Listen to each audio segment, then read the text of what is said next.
that you're not tied to it. And not rewrite it every time you do it. And that's okay. That revision process is important.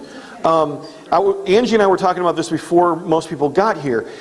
If the best thing for me to do is to write my sermon on Monday, and I preach it 5 days later, but that gives me gestation time, marinating time. You're gonna get new ideas. You're gonna process it through. If you do it the night before, or the day before even, you don't have that time for it to process and go, wait a second, I got this. Or you'll be driving and hear something on the radio or whatever, and you're like, hey, that news story really fits what I'm talking about, or that makes a valid point that I haven't used.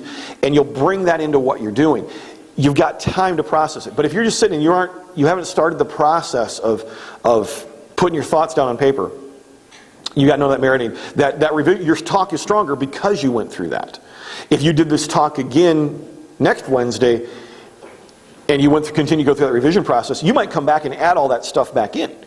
You might start out going, I could tell you about this great deal I found because I found a brand new recliner for $20. And you'd love to know where that is, but I'm not going to tell you. I found this train set for my cousin who loves trains, and it was this whole blah blah blah that he wanted, and I found it, and it cost me $15, and they threw in an extra track. I can tell you where that is, but I'm not going to. You could do that, and that's just going to play with your audience, draw them all in. You're going to cover all that stuff without telling the story, because the stories are kind of boring. Not that your stories are boring, but to tell 10 stories of I found this good deal and I went and picked it up. Okay, I got it. But I can play with you by going, I found this great thing, and I'm going to move on and not. But I want to tell you about the good one, because I made Kenny's day. Kenny always is complaining about how cold he is. And the guy works hard. I mean, when you're doing lawn care, he's going to work hard. You know he's coming back sore. And I started on my quest to find him a hot tub. And then you're into your story, which ties all that together. So another week of revision, you could end up there. Something totally different. You're like, stop the process. It'll never stop. I used to give the same talks sometimes week after week, and they'd modify every time. Partially due to audience, partially due to new ideas I had. Some of them I never edited, and they just got longer and longer and longer. Stop talking. You're not as funny as you think you are. All right, anything else? We need to wrap up. But I want to make sure we cover questions that you have before you're back into the writing process for your next talk. Okay. Y'all are silent. I'm going to take that as a no. Feel free to email me, call me if you get stuck, have questions, whatever. Here's your topic for next week. This is a 10-minute talk. For the next 3 weeks, 10-minute talk. Next week, Joel Luke, TJ, Michelle Krenz, and Heidi Summerlin, each with 10-minute talks. And your subject is, This I Used to Believe. Never been there, because I'm not going to remember that. This I used to believe. This I used to believe. Remember, key things that we've talked about. Connecting with your audience, knowing your audience. Remember, this I used to believe.